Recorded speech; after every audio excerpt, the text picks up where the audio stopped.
Hello friend, welcome to knowledge zone current affair discussion. आज हिंदू और PIB में prelim point of view से काफ़ी अच्छी न्यूज़ है। चलिए डिस्कशन स्टार्ट करते हैं।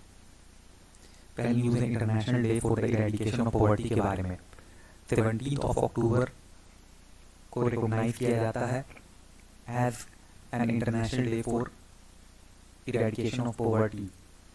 न्यूज़ में क्यों है? इस दिन को जो है वो मार्क किया जाता है वर्ल्ड वाइड कि किस तरह से जो पॉवर्टी है, हंगर, वायलेंस और फियर है, इससे निपटा जा सके। थीम क्या थी इस साल की? इस साल की थीम थी acting together to achieve social and environmental justice for all.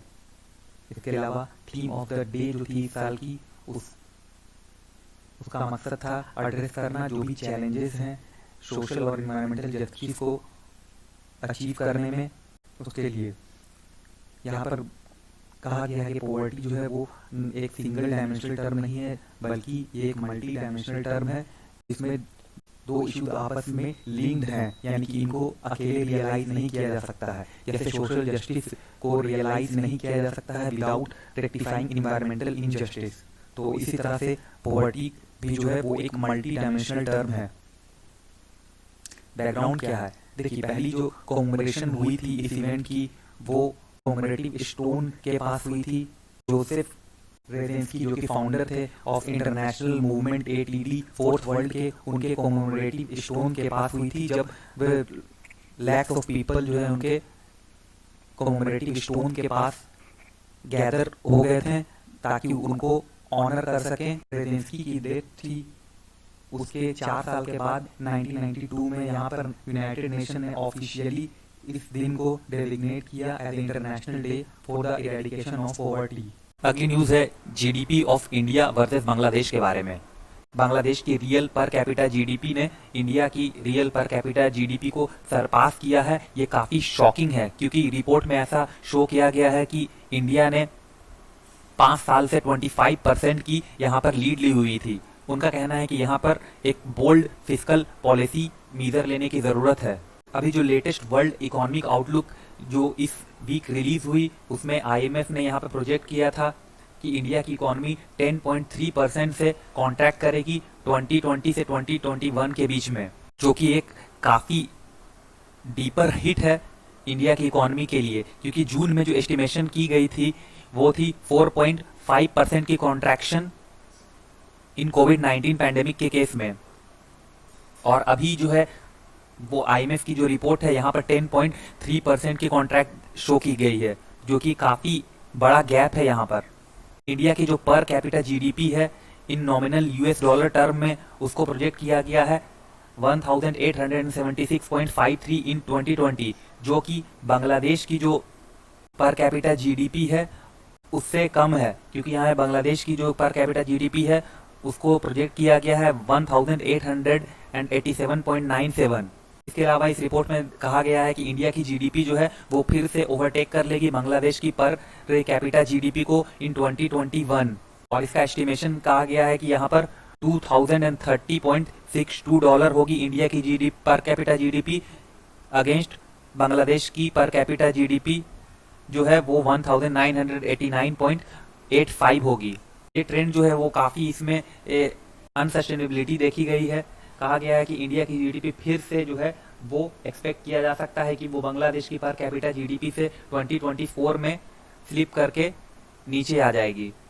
Important information क्या है? देखिए, इंडिया की जो पर कैपिटा जीडीपी है in purchasing power parity term यानी पीपीपी के टर्म में, उसको एस्टिमेट किया गया था 2020 में at 6,284 as compare to Bangladesh की जो पर कैपिटा जीडीपी है पीपीपी टर्म में, उसके कंपैरिजन में बांग्लादेश की जीडीपी जो थी वो 5,139 एस्टिमेट की गई थी, ऐसा इस रिपोर्ट में कहा गया है।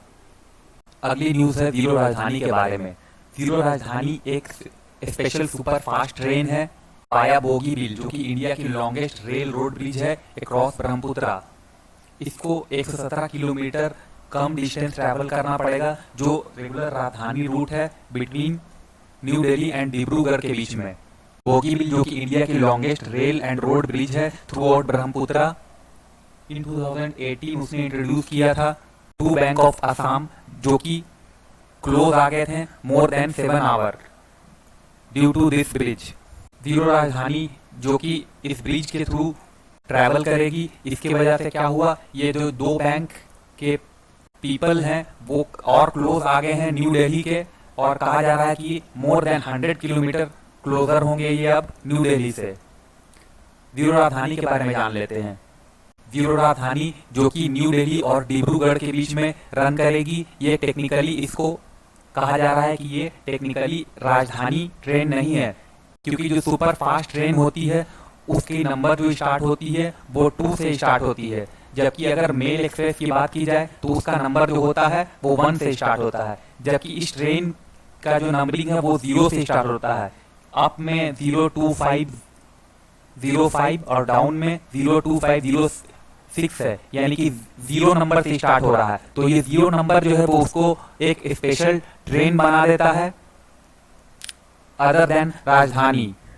रेलवे ऑफिशियल्स का यहाँ पर कहना है कि राजधानी जो है वो अपनी तरह की पहली ट्रेन होगी जिसको इसकी डेफिनेशन से डेविएट किया गया है, यानी कि जो ऑफिशियल डेफिनेशन है वो तो ये है कि जो भी एक्सप्रेस ट्रेन होगी वो उसकी नंबरिंग 2 से स्टार्ट होगी, बट ये स्पेशल राजधानी ट्रेन है जिसकी नंबर 0 से स्टार्ट हो रही है। इस ट्रेन के आने की वजह से क्या होगा, नेशनल कैपिटल से जो कनेक्टिविटी है वो इंक्रीज होगी, जो भी नियरेस्ट लार्जेस्ट सिटी है उसकी। ये ट्रेन जो है वो बाईपास करेगी गुवाहाटी को, जो कि आसाम की एक प्रिंसिपल सिटी है, और ओरिजिनल टर्मिनल जो है राजधानी की उसको बाई 50 किलोमीटर के करीब। अगली न्यूज है गोरखालैंड के बारे में। इस मंथ के शुरू में मिनिस्ट्री ऑफ होम अफेयर्स ने इनवाइट किया वेस्ट बंगाल गवर्नमेंट को, गोरखा टेरिटोरियल एडमिनिस्ट्रेशन को, इसके अलावा गोरखा जन मुक्ति मोर्चा को, ताकि इन सबको बुला करके एक मीटिंग की जाए जिसमें डिस्कस किया जाए जो भी इशू है गोरखालैंड से रिलेटेड।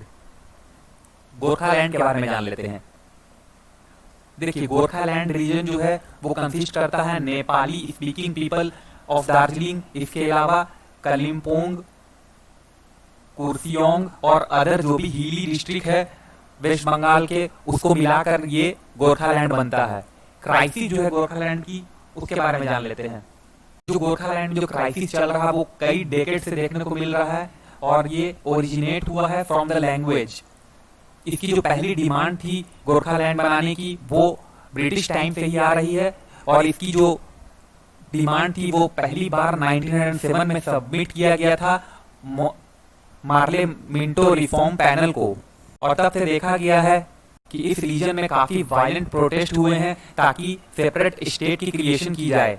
गोरखा टेरिटोरियल एडमिनिस्ट्रेशन जो कि एक सेमी ऑटोनोमस एडमिनिस्ट्रेटिव बॉडी है दार्जिलिंग और कलिम्पोंग हिल की वेस्ट बंगाल में, इसको क्रिएट किया गया था वेस्ट बंगाल लेजिस्लेटिव असेंबली के द्वारा बाय पासिंग ए बिल इन 2011। तो ये थी आज की news. Thank you very much for discussion.